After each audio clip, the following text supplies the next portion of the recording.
प्रभु यीशु के नाम में आप सबको अनुग्रह व शांति बहुतायत से मिलती रहे, आमीन। आमोस की पुस्तक उसका 6वां अध्याय पहला वचन इस प्रकार लिखा है, हाय उन पर जो सियोन में सुख से रहते और पर जो सामरिया के पर्वत पर निश्चिंत रहते हैं। वे जो श्रेष्ठ जाति में प्रसिद्ध है, जिनके पास इज़राइल का घराना आता है। इसी अध्याय के 4 से 7 वचन में भी इस प्रकार से लिखा है, तुम हाथी दांत के पलंगों पर लेटते और अपने अपने बिछौने पर पांव फैलाए सोते हो, और भेड़ बकरियों में से मेमने और गौशालाओं में से बछड़े खाते हो। आगे लिखा है, तुम सारंगी के साथ गीत गाते और दाऊद के समान भांति भांति के बाजे बुद्धि से निकालते हो, और कटोरों में से दाखमधु पीते और उत्तम उत्तम तेल लगाते हो, परंतु यूसुफ पर आने वाली विपत्ति का हाल सुनकर शोकित नहीं होते।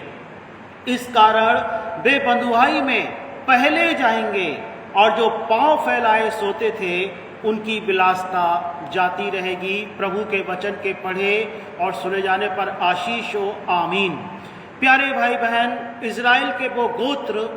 जो यूसुफ पर आने वाली विपत्ति का हाल सुनकर के भी निश्चिंत रहते थे, वो खाते थे, पीते थे, गीत गाते थे, पलंग पर आराम से सोते थे, महंगे महंगे बिस्तरों पर महंगे महंगे चीज़ों का उपयोग करते हुए जीवन को अपने यापन कर रहे थे। लेकिन उनको यूसुफ का हाल सुनकर जानकर भी कोई शोक नहीं हुआ। परमेश्वर का वचन आमोस भविष्यवक्ता के द्वारा ऐसे लोगों के विषय में आया कि वे पहले जाएंगे जो सो रहे थे, जो सो रहे हैं, जो यूसुफ का हाल जानकर, यूसुफ की विपत्ति का हाल जानकर के भी सोए हुए हैं, वो लोग बंधुआई में पहले चले जाएंगे। और प्यारे भाई बहन, आज जो लोग सोए हुए हैं, विशेषकर परमेश्वर के लोगों की विपत्ति को सुन करके जो अपने आनंद आमोद प्रमोद में अलग अलग तरह के अपने शौक को पूरा करने में व्यस्त है, प्रभु का वचन उनके लिए है कि वे बंधुआई में, अर्थात शैतान के किसी भी प्रकार के बंधन में, हो सकता है वो बंधन बीमारी का हो, परेशानी का हो, किसी भी और प्रकार का बंधन हो, शैतान के बंधन में वो लोग पहले जाएंगे जो आज दूसरों की विपत्ति का हाल जान करके भी सोए हुए हैं। वो उनके लिए प्रार्थना नहीं कर रहे हैं, वो उनके लिए अपना प्रेम भरा हृदय नहीं दिखा रहे हैं, और इसके कारणवश कि वो शोक नहीं कर रहे, वो लोगों के लिए उपवास नहीं कर रहे, जो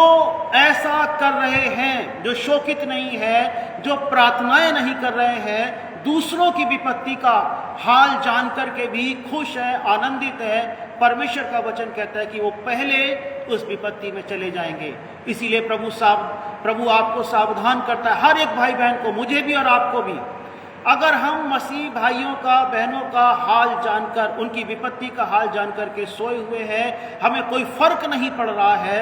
हम उन्हीं आमोद प्रमोद की चीज़ों में अगर अपने समय को खर्च कर रहे हैं और प्रार्थना नहीं कर रहे हैं, उपवास नहीं कर रहे हैं, जो प्रेम हमें उन लोगों के प्रति प्रदर्शित करना चाहिए वो नहीं कर रहे हैं, तो निश्चित रूप से हम उस विपत्ति में पहले जाएंगे, पहले जाएंगे। किसी की विपत्ति पर हंसना या किसी की विपत्ति को सुन करके बिल्कुल अनदेखा करना, विशेषकर परमेश्वर के लोगों पर जो विपत्ति आती है उसको अनदेखा करना, वो अपने आप ही विपत्ति वहां से ट्रांसफर होकर के वहां यूसुफ के घराने पर तो बाद में जाएगी,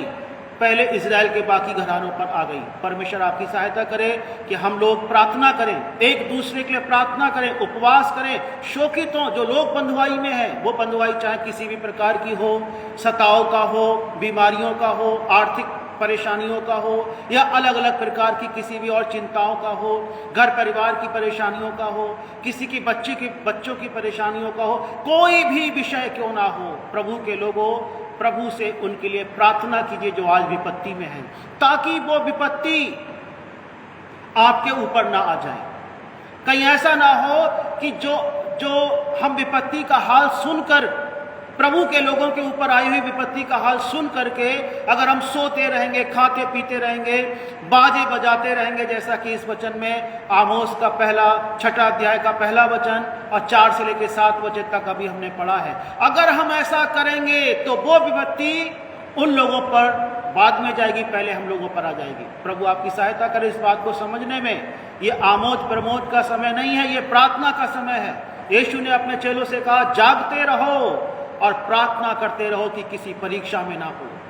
आत्मा तैयार है लेकिन शरीर दुर्बल है। इस शरीर को भी आप मजबूत कीजिए ताकि आप प्रार्थना करो, परमेश्वर से मांगो और किसी परीक्षा में पड़ने से बच जाओ। प्रभु आपकी सहायता करे, प्रभु आपको आशीष प्रदान करे। सबको जय मसीह।